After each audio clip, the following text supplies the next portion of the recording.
নমস্কার বন্ধুরা, এই মুহূর্তে পাওয়া আবহাওয়া দফতরের তরফ থেকে আবহাওয়ার গুরুত্বপূর্ণ খবর।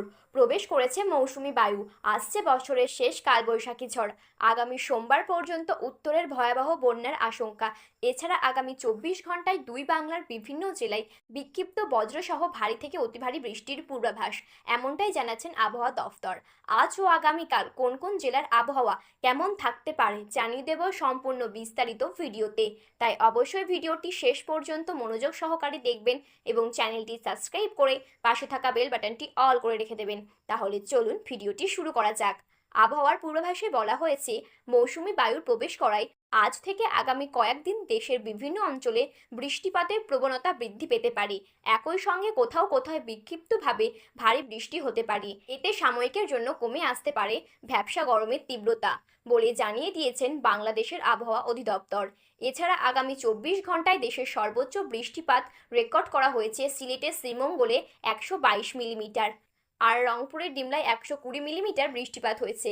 এদিকে আবহাওয়ার আর এক সতর্ক বার্তায় বলা হয়েছে, এখন থেকে পরবর্তী 72 ঘন্টায় ময়মনসিংহ, শেরপুর, নেত্রকোনা, ফুলপুর, রংপুর, ঠাকুরগাঁও, দিনাজপুর, রাজশাহী, নওগাঁ, পঞ্চগড়, আদামদিঘি, জয়পুরহাট, সিরাজগঞ্জ, টাঙ্গাইল, ঢাকা, কাপাসিয়া, কিশোরগঞ্জ, মুন্সিগঞ্জ, নারায়ণগঞ্জ, কুমিল্লা, ব্রাহ্মণবাড়িয়া, ফেনী, নোয়াখালী ও এর পার্শ্ববর্তী অঞ্চল সহ সিলেট বিভাগের সকল জেলায় বিক্ষিপ্ত বজ্রসহ হঠাৎ কালবৈশাখী ঝড় ও ভারী থেকে অতি ভারী বৃষ্টিপাত হতে পারে। তাই উত্তর পশ্চিম আকাশে কালো মেঘ দেখতে পারলে পূর্ব প্রস্তুতি নিয়ে রাখুন। এদিকে বন্যার সতর্কতা। আজ থেকে আগামী বুধবার পর্যন্ত ভারতের মেঘালয়, চেরাপুঞ্জি, আলিপুরদুয়ার ও উত্তরবঙ্গে ভারী থেকে অতি ভারী বৃষ্টি হতে পারে। প্রায় 200 থেকে 500 মিলিমিটার পর্যন্ত বৃষ্টি হতে পারে। এতে রংপুর ও সিলেট বিভাগে নদ নদীর জল বেড়ে তীরবর্তী নিম্ন অঞ্চলে বন্যায় আক্রান্ত হতে পারে। ইতিমধ্যেই টানা বৃষ্টি ও উজান পাহাড়ি ঢালে সুনামগঞ্জের সব নদ নদী জল বাড়ছে। যে কোনো সময় নিম্ন অঞ্চল প্লাবিত হয়ে জলে বন্দী হয়ে যেতে পারেন লাখ লাখ মানুষ। তাই অনুরোধ থাকবে, নদীর তীরবর্তী অঞ্চলের বাসিন্দারা যারা আছেন তারা আশ্রয় কেন্দ্রে চলে যান। এদিকে বর্ষার আগমনী বার্তা।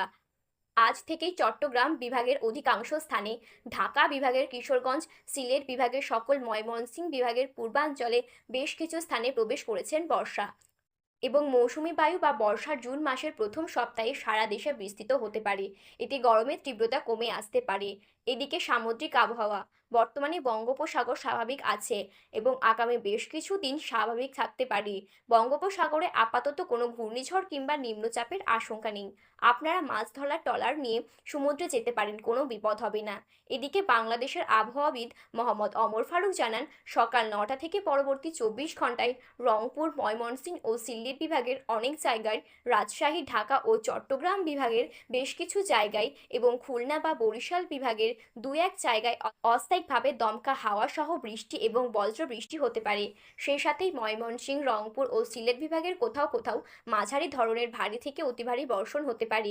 এই সময় সারা দেশে দিনের তাপমাত্রা সামান্য হ্রাস পেতে পারে এবং রাতের তাপমাত্রা সামান্য অপরিবর্তিত থাকতে পারে। পরবর্তী 5 দিনে রংপুর ও ময়মনসিংহ বিভাগে ভারী থেকে অতি ভারী বৃষ্টিপাত হতে পারে। একই সঙ্গে দক্ষিণ পশ্চিম মৌসুমি বায়ু বাইরে সারা দেশে বিস্তৃত হওয়ার জন্য অনুকূল পরিবেশ রয়েছে। তো এই ছিল আজকের আবহাওয়ার গুরুত্বপূর্ণ খবর।